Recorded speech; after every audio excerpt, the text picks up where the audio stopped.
अस्सलाम वालेकुम जी प्यारिਓ, ਕੀ ਹਾਲ ਹੈ ਤੁਹਾਡਾ। ਮੈਂ ਤੁਹਾਡਾ ਆਪਣਾ ਆਬਦ ਜ਼ਿਆ ਅਤੇ ਤੁਸੀਂ ਸਾਡੇ ਨਾਲ ਜੁੜੇ ਹੋ ਵੇਖ ਪੰਜਾਬ TV ਦੇ ਰਾਹੀਂ। ਮਿੱਤਰੋ ਪਿਆਰਿਓ, ਅੱਜ ਤੁਹਾਨੂੰ ਅਸੀਂ ਇੱਕ ਅਜਿਹੀ ਬਿਲਡਿੰਗ ਦਾ ਦੀਦਾਰ ਕਰਵਾਉਣ ਵਾਲੇ ਹਾਂ, ਦਰਸ਼ਨ ਕਰਵਾਉਣ ਵਾਲੇ ਹਾਂ, ਜਿਹੜੀ 1853 ਦੇ ਵਿੱਚ ਬਣਾਈ ਗਈ। ਆ ਬਹੁਤ ਪੁਰਾਣੀ ਬਿਲਡਿੰਗ ਹੈ ਔਰ ਆ ਕਿੱਥੇ ਵਾਕਿਆ ਲਾਹੌਰ ਸ਼ਹਿਰ ਜਿਹੜਾ ਸਭ ਦੇ ਦਿਲਾਂ 'ਚ ਵਸਦਾ ਹੈ ਔਰ ਪਾਕਿਸਤਾਨ ਦਾ ਵੀ ਉਹਨੂੰ ਦਿਲ ਆਖਿਆ ਜਾਂਦਾ ਹੈ। ਇਸ ਸ਼ਹਿਰ ਦੇ ਵਿੱਚ ਬਿਲਡਿੰਗ ਮੌਜੂਦ ਹੈ। ਉਮੀਦ ਕਰਦੇ ਹਾਂ ਕਿ ਤੁਹਾਨੂੰ ਪਛਾਣ ਹੋ ਗਈ ਹੋਏਗੀ ਜੀ। ਅਸੀਂ ਜਾ ਰਹੇ ਹਾਂ ਸ਼ਾਹੀ ਕਿਲੇ ਅਤੇ ਐਂਟਰੈਂਸ ਦਾ ਦਰਵਾਜ਼ਾ ਤੁਸੀਂ ਵੇਖੋ, ਗੇਟ ਵੇਖੋ, ਚੱਸ ਲਓ ਜ਼ਰਾ ਇਹਦੀ।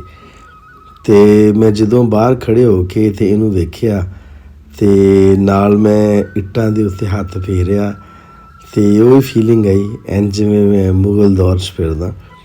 ਮੁਗਲਾਂ ਨੇ ਹੋਰ ਬਹੁਤ ਸਾਰੇ ਅਜਿਹੇ ਕੰਮ ਕੀਤੇ ਹੋਣਗੇ ਜਿਹੜੇ ਵਧੀਆ ਨਹੀਂ ਨੇ, ਪਰ ਜਿਹੜੀਆਂ ਉਹਨਾਂ ਨੇ ਆ ਬਿਲਡਿੰਗਸ ਬਣਾਤੀਆਂ, ਸ਼ਾਹਕਾਰ ਬਣਾਤੇ, ਆਉਣ ਵਾਲੇ ਹੋਰ ਕਈ ਸਦੀਆਂ ਤੱਕ ਸਾਡੇ ਲਈ ਬਹੁਤ ਖ਼ਾਸ ਨਮੂਨਾ ਹੋਏਗਾ ਔਰ ਸਾਡੇ ਵਿਰਸੇ ਦੇ ਵਿੱਚ ਸ਼ੁਮਾਰ ਹੁੰਦਾ ਹੈ। ਆ ਬਿਲਡਿੰਗਸ ਨੂੰ ਵੇਖ ਕੇ ਅਸੀਂ ਉਹਨਾਂ ਦੇ ਰਹਿਣ ਸਹਿਣ ਦੇ ਬਾਰੇ, ਉਹਨਾਂ ਦੀ ਰਤਲ ਦੇ ਬਾਰੇ ਆਈਡੀਆ ਲਾ ਸਕਦੇ ਹਾਂ। ਅਤੇ ਮੈਨੂੰ ਹਮੇਸ਼ਾ ਹੀ ਤਾਰੀਖੀ ਇਮਾਰਤਾਂ ਨੂੰ ਵੇਖ ਕੇ, ਪਿਛੋਕੜ ਨੂੰ ਵੇਖ ਕੇ ਬਹੁਤ ਵਧੀਆ ਲੱਗਦਾ, ਕਿਉਂਕਿ ਉਸ ਦੌਰ ਦੇ ਵਿੱਚ ਅਜਿਹੀ ਕਾਰਾਗਰੀ ਬਹੁਤ ਵੱਡੀ ਗੱਲ ਹੈ। ਲਓ ਜੀ, ਅਸੀਂ ਮੇਨ ਗੇਟ ਬੰਦ ਸੀ, ਦੂਸਰੇ ਦਰਵਾਜ਼ੇ ਥਾਣੀ ਅਸੀਂ ਐਂਟਰ ਹੋਣ ਲੱਗੇ ਹਾਂ ਸ਼ਾਹੀ ਕਿਲੇ 'ਚ, ਅਤੇ ਵੇਖਦੇ ਹਾਂ ਇੱਥੇ ਹੋਰ ਕੀ ਨਜ਼ਾਰੇ ਨੇ ਅਤੇ ਕਿਹੜੀ ਚੱਸ ਹੈ। ਤੁਹਾਡੇ ਰੂਬਰੂ ਵੀ ਕਰਵਾਉਂਦੇ ਹਾਂ, ਸਾਡੇ ਨਾਲ ਰਿਹਾ ਜੀ। ਜਿਵੇਂ ਹੀ ਅਸੀਂ ਐਂਟਰ ਹੁੰਦੇ ਹਾਂ ਅਤੇ ਸਾਨੂੰ ਢਲਵਾਨ ਸਤਹ 'ਚ ਮਿਲਦਾ। ਐਕਚੁਅਲੀ ਇਹ ਜਿਹੜਾ ਹੈ ਨਾ, ਉਚਾਈ ਦੇ ਉੱਤੇ ਬਣਾਇਆ ਗਿਆ ਕਿਲ੍ਹਾ। ਹਮੇਸ਼ਾ ਜਿਹੜਾ ਮੁਲਤਾਨ ਵਾਲਾ ਕਿਲ੍ਹਾ ਅੱਗੇ ਤੁਹਾਡੇ ਰੂਬਰੂ ਕੀਤਾ, ਉਹ ਵੀ ਉਚਾਈ ਦੇ ਵਿੱਚ ਹੀ ਹੈ। ਮੁਲਤਾਨ ਵਾਲਾ ਕਿਲ੍ਹਾ ਵੀ ਉਚਾਈ ਦੇ ਵਿੱਚ ਹੀ ਹੈ ਅਤੇ ਹੋਰ ਜਿੰਨੇ ਵੀ ਕਿਲ੍ਹੇ ਨੇ ਉਹ ਉਚਾਈ 'ਚ ਹੁੰਦੇ ਨੇ, ਕਿਉਂਕਿ ਇੱਥੋਂ ਉਹਨਾਂ ਨੇ ਆਪਦੇ ਦੁਸ਼ਮਣਾਂ ਦੀ ਤਾਕ 'ਚ ਬੈਠਣਾ ਹੁੰਦਾ ਸੀ, ਨਜ਼ਰ ਰੱਖਣੀ ਹੁੰਦੀ ਸੀ। ਆਹ ਦੇਖੋ ਕਿੰਨੀ ਉਚਾਈ ਹੈ। ਅਤੇ ਆਹ ਸਾਰੀਆਂ ਚੀਜ਼ਾਂ ਨੂੰ ਵੇਖਦੇ ਹਾਂ, ਉਹਨਾਂ ਦੇ ਰਹਿਣ ਸਹਿਣ ਦਾ ਅੰਦਾਜ਼ਾ ਹੁੰਦਾ ਹੈ ਕਿ ਉਹ ਕਿਸ ਸ਼ਾਨੋ ਸ਼ੌਕਤ ਦੇ ਨਾਲ, ਕਿਸ ਠਾਠ ਬਾਠ ਦੇ ਨਾਲ ਆਪਦੀ ਜ਼ਿੰਦਗੀ ਗੁਜ਼ਾਰਦੇ ਸਨ। ਕਦੀ ਇਹਦੇ ਨੇੜੇ ਆ ਕੇ ਅਤੇ ਇੱਟਾਂ ਦਾ ਨਜ਼ਾਰਾ ਲਿਆ ਜੇ। ਉੱਦਾਂ ਚੜ੍ਹਨਾ ਤਾਂ ਮੁਸ਼ਕਿਲ ਸੀ, ਫਿਰ ਅਸੀਂ ਕਾਟ ਲਈ ਅਤੇ ਸਪੈਸ਼ਲ ਉਹਦੇ 'ਤੇ ਫਿਰ ਅਸੀਂ ਬੈਠੇ ਅਤੇ ਅਸੀਂ ਕਿਹਾ ਚਲੋ ਕਾਟ ਦੇ ਉੱਤੇ ਸਾਰੇ ਕਿਲ੍ਹੇ ਦਾ ਵਿਊ ਲੈਂਦੇ ਹਾਂ, ਵਿਜ਼ਿਟ ਕਰਨੇ ਹਾਂ। ਜਿਵੇਂ ਹੀ ਇਹਦੇ 'ਚ ਬੈਠੇ ਹਾਂ, ਅੱਗੇ ਮੇਨ ਰੋਡ ਜ਼ਰਾ ਇਮੈਜਨ ਕਰਕੇ ਵੇਖੋ ਕਿ ਜਦੋਂ ਆਪਦੀ ਸ਼ਾਹੀ ਸਵਾਰੀ ਦੇ ਉੱਤੇ ਬੈਠ ਕੇ ਅਤੇ ਵਿਜ਼ਿਟ ਕਰਦੇ ਹੋਣਗੇ ਜਾਂ ਇੱਕ ਨੁੱਕਰ 'ਚੋਂ ਦੂਸਰੇ ਨੁੱਕਰ 'ਤੇ ਜਾਣਾ ਹੁੰਦਾ ਹੋਏਗਾ ਅਤੇ ਉਹਨਾਂ ਨੂੰ ਕਿੰਨਾ ਟਾਈਮ ਲੱਗਦਾ ਹੋਏਗਾ। ਅੱਗੇ ਇਹਨਾਂ ਦਾ ਦੀਵਾਨੇ ਆਮ ਦੇ ਕੋਲੋਂ ਅਸੀਂ ਗੁਜ਼ਰਦੇ ਪਏ ਹਾਂ। ਇੱਥੇ ਇਹਨਾਂ ਦਾ ਦੀਵਾਨੇ ਆਮ ਸੀ ਅਤੇ ਦੀਵਾਨੇ ਆਮ ਦੇ ਵਿੱਚ ਐਕਚੁਅਲੀ ਜਦੋਂ ਉਹਨਾਂ ਨੇ ਰਾਇਆ ਦੇ ਨਾਲ ਗੱਲਬਾਤ ਕਰਨੀ ਹੁੰਦੀ ਸੀ ਅਤੇ ਰਾਇਆ ਸਾਰੀ ਅੱਗੇ ਖੜ੍ਹੀ ਹੁੰਦੀ ਸੀ ਅਤੇ ਉਹ ਫਿਰ ਆਪਣੀ ਗੱਲਬਾਤ ਜੋ ਵੀ ਉਹਨਾਂ ਨੇ ਉਹਨਾਂ ਦੇ ਨਾਲ ਕਰਨੀ ਹੈ, ਕੋਈ ਪੈਗਾਮ ਹੈ, ਕੋਈ ਜੰਗ ਦਾ ਪੈਗਾਮ ਹੈ, ਕੋਈ ਮੁਹੱਬਤ ਦਾ ਪੈਗਾਮ ਹੈ, ਕੋਈ ਸ਼ਾਦੀ ਵਿਆਹ, ਖੁਸ਼ੀ ਗਮੀ ਦੇ ਮਾਮਲਾਤ। ਅੱਜ ਕੱਲ੍ਹ ਇੱਥੇ ਬੜੇ ਪਿਆਰੇ ਲੌਂਜ ਬਣਾਏ ਨੇ। ਉਸ ਦੌਰ ਦੇ ਵਿੱਚ ਵੀ ਇੱਥੇ ਲੌਨ ਸੀ ਅਤੇ ਅੱਜ ਵੀ ਇੱਥੇ ਉਂਝ ਹੀ ਲੌਨ ਬਰਕਰਾਰ ਨੇ। 2 ਸਦੀਆਂ ਪਿੱਛੇ ਚਲੇ ਜਾਓ ਅਤੇ ਫਿਰ ਇਹਦੀ ਸ਼ਾਨੋ ਸ਼ੌਕਤ, ਇਹਦੇ ਠਾਠ ਬਾਠ ਤੁਹਾਨੂੰ ਇੰਝ ਦੇ ਹੀ ਨਜ਼ਰ ਆਉਣਗੇ।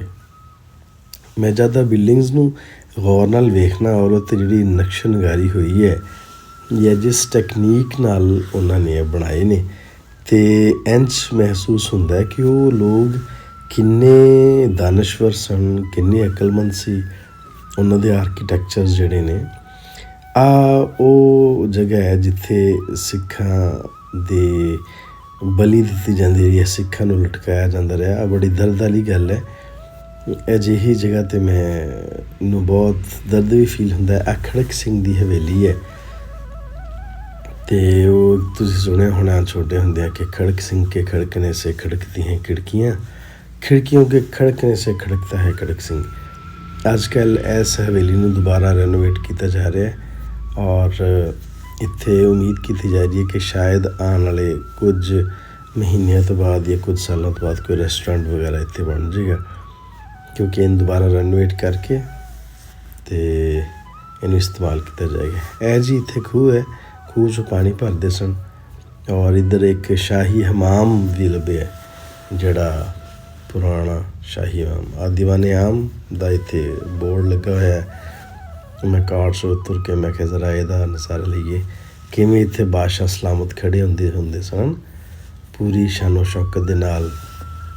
ਆਪਦੇ ਜਿਹੜੇ ਉਸ ਟਾਈਮ ਦੇ ਗਾਰਡ ਸੀ, ਜਾਂ ਤੁਸੀਂ ਦੇਖੋ ਜ਼ਰਾ ਕਿ ਇੰਨੇ ਵਰ੍ਹਿਆਂ ਪਹਿਲੇ ਵੀ ਉਹਨਾਂ ਦੇ ਰਹਿਣ ਸਹਿਣ ਦਾ ਤਰੀਕਾਕਾਰ ਕਿੰਨਾ ਲਗਜ਼ਰੀ ਸੀ ਔਰ ਉਹਨਾਂ ਨੇ ਕਈ 100 ਸਾਲ ਤੱਕ ਇੱਥੇ ਰਾਜ ਕੀਤਾ ਹੈ ਇਸ ਹਿੰਦੁਸਤਾਨ ਦੀ ਧਰਤੀ 'ਤੇ। ਅਤੇ ਭਾਵੇਂ ਉਹਨਾਂ ਨੇ ਬਿਲਡਿੰਗਾਂ ਬਣਾਈਆਂ ਨੇ, ਅਸੀਂ ਬਾਜ਼ ਔਕਾਤ ਕਹਿ ਦਿੰਦੇ ਹਾਂ ਕਿ ਉਹਨਾਂ ਨੇ ਅਯਾਸ਼ੀ ਕਰਨ ਤੋਂ ਇਲਾਵਾ ਜਾਂ ਬਿਲਡਿੰਗਾਂ ਬਣਾਉਣ ਤੋਂ ਇਲਾਵਾ ਹੋਰ ਕੀਤਾ ਕੀ ਹੈ।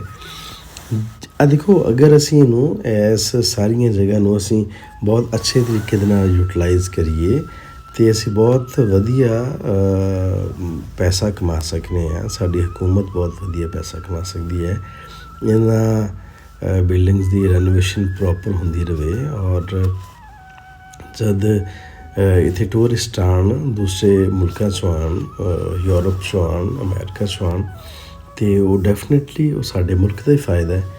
ਅਤੇ ਇਹਨਾਂ ਚੀਜ਼ਾਂ ਨੂੰ ਅਸੀਂ ਯੂਟੀਲਾਈਜ਼ ਕਰਨਾ ਚਾਹੀਦਾ ਸਾਨੂੰ। ਆਹ ਜੇਲ੍ਹ ਖਾਨਾ ਹੈ, ਉਸ ਦੌਰ ਦਾ ਅੰਗਰੇਜ਼ ਦਾ ਜੇਲ੍ਹ ਖਾਨਾ ਬਣਾਇਆ ਹੈ। ਅੱਜ ਵੀ ਕਿੰਨਾ ਮਜ਼ਬੂਤ ਲੱਗ ਰਿਹਾ ਹੈ, ਕੰਧਾਂ ਕਿੰਨੀਆਂ ਮੋਟੀਆਂ ਨੇ। ਇੱਥੇ ਤੁਸੀਂ ਉਚਾਈ 'ਤੇ ਖੜ੍ਹੇ ਹੋ ਕੇ ਦੇਖੋ, ਬਾਦਸ਼ਾਹੀ ਮਸਜਿਦ ਦਾ ਗੁੰਬਦ ਵੀ ਨਜ਼ਰ ਆਉਂਦਾ ਹੈ, ਮੀਨਾਰ ਵੀ ਨਜ਼ਰ ਆਉਂਦਾ ਹੈ। ਇੱਧਰ ਡਾਇਰੈਕਸ਼ਨਸ ਦਿੱਤੀਆਂ ਹੋਈਆਂ ਨੇ ਦੀਵਾਨੇ ਖਾਸ ਦੀਆਂ, ਸ਼ੀਸ਼ ਮਹਲ ਦੀਆਂ। ਅਤੇ ਆਹ ਹਾਥੀਆਂ ਦੇ ਉਤਰਨ ਵਾਸਤੇ ਜਾਂ ਉਹਨਾਂ ਦੇ ਚੜ੍ਹਨ ਵਾਸਤੇ ਆਹ ਇੱਕ ਅਲੱਗਾ ਰਵਸ਼ ਜਾਂ ਸੀੜੀਆਂ ਬਣਾਈਆਂ ਹੋਈਆਂ ਸਨ, ਬਹੁਤ ਚੌੜੀਆਂ। ਤੁਸੀਂ ਇੱਥੋਂ ਅੰਦਾਜ਼ਾ ਲਾ ਸਕਦੇ ਹੋ ਕਿ ਜਿਹੜੇ ਅਸੀਂ ਛੱਤ 'ਤੇ ਖੜ੍ਹੇ ਹਾਂ ਇਸ ਵੇਲੇ, ਜਿਹੜੀ ਛੱਤ ਦੇ ਉੱਤੇ ਹਾਥੀ ਚੜ੍ਹ ਸਕਦਾ ਹੈ ਜਾਂ ਹਾਥੀ ਚੜ੍ਹ ਸਕਦੇ ਨੇ ਇੱਕ ਤੋਂ ਜ਼ਿਆਦਾ, ਅਤੇ ਉਹ ਕਿੰਨੀ ਮਜ਼ਬੂਤੀ ਹੋਏਗੀ। ਇਹ ਮਸਜਿਦ ਹੈ ਜਨਾਬ, ਕਿਆ ਬਾਤ ਹੈ, ਕਿੰਨੀ ਖੂਬਸੂਰਤੀ, ਕਿੰਨਾ ਸੋਹਣਾ ਵਿਊ ਹੈ। ਛੱਤ ਉੱਤੇ ਚੜ੍ਹ ਕੇ ਬਾਦਸ਼ਾਹ ਸਲਾਮਤ ਆਪਣੇ ਆਲ ਦੁਆਲ ਦਾ ਵਿਊ ਕਰਦੇ ਹੋਣਗੇ, ਹੈ ਨਾ। ਲਓ ਜੀ, ਅਸੀਂ ਹੁਣ ਸ਼ੀਸ਼ ਮਹਲ ਵਿੱਚ ਦਾਖਲ ਹੋਣ ਲੱਗੇ ਹਾਂ। ਇੱਥੋਂ ਅਸੀਂ ਟਿਕਟ ਪਰਚੇਜ਼ ਕਰਨੀ ਹੈ ਅਤੇ ਅੱਗੇ ਜਾ ਕੇ ਅਸੀਂ ਸ਼ੀਸ਼ ਮਹਲ ਦਾ ਵਿਊ ਲੈਣਾ। ਹਰ ਜਗ੍ਹਾ ਜੇ ਤੁਸੀਂ ਇੱਕ 'ਚੋਂ ਨਿਕਲ ਕੇ ਦੂਸਰੇ ਏਰੀਏ 'ਚ ਜਾਂਦੇ ਹੋ ਤਾਂ ਲੱਗਦਾ ਕਿ ਇਹਨੂੰ ਬਹੁਤ ਸ਼ਾਨੋ ਸ਼ੌਕਤ ਨਾਲ ਬਣਾਇਆ ਗਿਆ ਸੀ, ਇਹਨੂੰ ਬਹੁਤ ਵਧੀਆ ਇਹਦਾ ਸਟਾਈਲ ਸੀ ਔਰ ਇਹ ਦੇਖਣ 'ਚ ਬਹੁਤ ਖੂਬਸੂਰਤ ਹੈ। ਦਰਵਾਜ਼ਿਆਂ 'ਤੇ ਬਹੁਤ ਸੋਹਣੀ ਕੰਮ ਕੀਤਾ ਗਿਆ ਹੈ। ਦੇਖੋ, ਤਕਰੀਬਨ 200 ਸਾਲ ਪੁਰਾਣੇ ਦਰਵਾਜ਼ੇ ਨੇ, ਉਹਨਾਂ ਦੀ ਲੱਕੜ ਹੈ, ਪਰ ਹਜੇ ਤੱਕ ਉਹ ਨਾ ਲੱਕੜ ਖ਼ਰਾਬ ਹੋਈ ਹੈ ਨਾ ਉਹ ਦਰਵਾਜ਼ੇ ਖ਼ਰਾਬ ਹੋਏ ਨੇ। ਇਸ ਗੱਲ ਤੋਂ ਤੁਸੀਂ ਉਹਨਾਂ ਦੀ ਸਿਆਣਪ ਦਾ ਅੰਦਾਜ਼ਾ ਲਾ ਸਕਦੇ ਹੋ। ਉਹਨਾਂ ਨੇ ਚੀਜ਼ਾਂ ਬਣਾਈਆਂ ਨੇ ਪਾਏਦਾਰ। ਲਓ ਜੀ, ਸ਼ੀਸ਼ ਮਹਲ ਆ ਗਿਆ। ਸ਼ੀਸ਼ ਮਹਲ ਐਕਚੁਅਲੀ ਇਹਦੇ ਉੱਤੇ ਵੀ ਬਹੁਤ ਮਿੱਟੀ ਘੱਟਾ ਪਿਆ ਹੈ। ਜਦ ਬਣਾਇਆ ਹੋਏਗਾ ਅਤੇ ਉਸ ਵੇਲੇ ਕਿੰਨੇ ਇਹਦੇ 'ਚ ਚਮਕ ਹੋਏਗੀ। ਸਾਰਾ ਸ਼ੀਸ਼ਾ ਲੱਗਿਆ, ਇਸ ਵਾਸਤੇ ਇਹਨੂੰ ਸ਼ੀਸ਼ ਮਹਲ ਆਖਿਆ ਜਾਂਦਾ ਹੈ ਅਤੇ ਬਹੁਤ ਖੂਬਸੂਰਤ ਹੈ ਵੀ। ਇੱਥੇ ਵੀ ਬਾਦਸ਼ਾਹ ਸਲਾਮਤ ਅਤੇ ਉਹਨਾਂ ਦੀ ਮਲਕਾ ਅਤੇ ਉਹਨਾਂ ਦੀ ਸ਼ਹਿਜ਼ਾਦੀਆਂ ਅਤੇ ਸ਼ਹਿਜ਼ਾਦੇ ਆਣ ਕੇ ਬੈਠਦੇ ਹੋਣਗੇ, ਹੈ ਨਾ, ਅਤੇ ਕਿੰਨਾ ਇੰਜੋਏ ਕਰਦੇ ਹੋਣਗੇ। ਇਹ ਚਮਕਦਾ ਹੋਏਗਾ ਉਸ ਵੇਲੇ। ਅਤੇ ਕਿਉਂਕਿ ਸਫਾਈ ਜਦ ਡੇਲੀ ਹੁੰਦੀ ਰਹੇਗੀ ਚੀਜ਼ਾਂ ਦੀ, ਸ਼ੀਸ਼ਾ ਤਾਂ ਵੈਸੇ ਹੀ ਕੱਪੜਾ ਫਿਰ ਉਹ 'ਤੇ ਚਮਕਣ ਲੱਗ ਪੈਂਦਾ ਹੈ। ਲਓ ਜੀ, ਸ਼ੀਸ਼ ਮਹਲ ਦੇ ਵਿੱਚੋਂ ਜਿਹੜੀ ਉਹਨਾਂ ਨੇ ਬਾਰੀਆਂ ਰੱਖੀਆਂ ਨੇ, ਇਹ ਜਿਹੜੇ ਰੋਸ਼ਨਦਾਨ ਰੱਖੇ ਨੇ, ਇਹਨਾਂ ਦੇ ਵਿੱਚੋਂ ਇੰਨੀ ਜ਼ਬਰਦਸਤ ਕਿਸਮ ਦੀ ਹਵਾ ਕ੍ਰਾਸ ਹੁੰਦੀ ਹੈ ਕਿ ਗਰਮੀਆਂ ਦੇ ਵਿੱਚ ਤੁਹਾਨੂੰ ਕਿਸੇ ਪੱਖੇ ਦੀ, ਕਿਸੇ ਏਸੀ ਦੀ ਲੋੜ ਹੀ ਕੋਈ ਨਹੀਂ। ਲਓ ਜੀ ਪਿਆਰਿਓ, ਉਮੀਦ ਕਰਨੇ ਆ ਕਿ ਤੁਹਾਨੂੰ ਸਾਡੀ ਅੱਜ ਦੀ ਵੀਡੀਓ ਬਹੁਤ ਵਧੀਆ ਲੱਗੀ ਹੋਏਗੀ। ਇੰਝ ਦੀਆਂ ਹੋਰ ਵੀ ਹਿਸਟੋਰੀਕਲ ਬਿਲਡਿੰਗਸ ਦੀਆਂ ਵੀਡੀਓਜ਼ ਸਾਡੇ ਚੈਨਲ 'ਤੇ ਮੌਜੂਦ ਨੇ, ਅਤੇ ਜੇ ਵੇਖਣਾ ਚਾਹੋ ਤਾਂ ਵੇਖ ਸਕਦੇ ਹੋ। ਪੰਜਾਬ ਦੀ ਰਹਿਤਲ ਦੇ ਬਾਰੇ ਅਸੀਂ ਕੰਮ ਕਰਨ ਦੀ ਕੋਸ਼ਿਸ਼ ਕਰ ਰਹੇ ਹਾਂ, ਤੇ ਜੇ ਤੁਹਾਨੂੰ ਵਧੀਆ ਲੱਗਿਆ ਤਾਂ ਚੈਨਲ ਨੂੰ ਸਬਸਕ੍ਰਾਈਬ ਕਰ ਲਓ ਔਰ ਲਾਈਕ ਔਰ ਸ਼ੇਅਰ ਵੀ ਕਰ ਦਿਓ। ਲਓ ਫਿਰ ਹੁਣ ਸਾਨੂੰ ਦਿਓ ਇਜਾਜ਼ਤ। ਆਪਣਾ ਅਤੇ ਆਪਣੇ ਆਲੇ ਦੁਆਲੇ ਦਾ ਰੱਖਿਆ ਜੀ ਢੇਰ ਸਾਰਾ ਖਿਆਲ। ਮੇਰਾ ਪਿਆਰ, ਮੇਰੀਆਂ ਮੁਹੱਬਤਾਂ ਤੁਹਾਡੇ ਸਾਰਿਆਂ ਦੇ ਨਾਲ। ਜਿਉਂਦੇ ਵਸੋ ਅਤੇ ਖਿੜ ਖਿੜ ਹੱਸੋ। ਰੱਬ ਰਾਖਾ।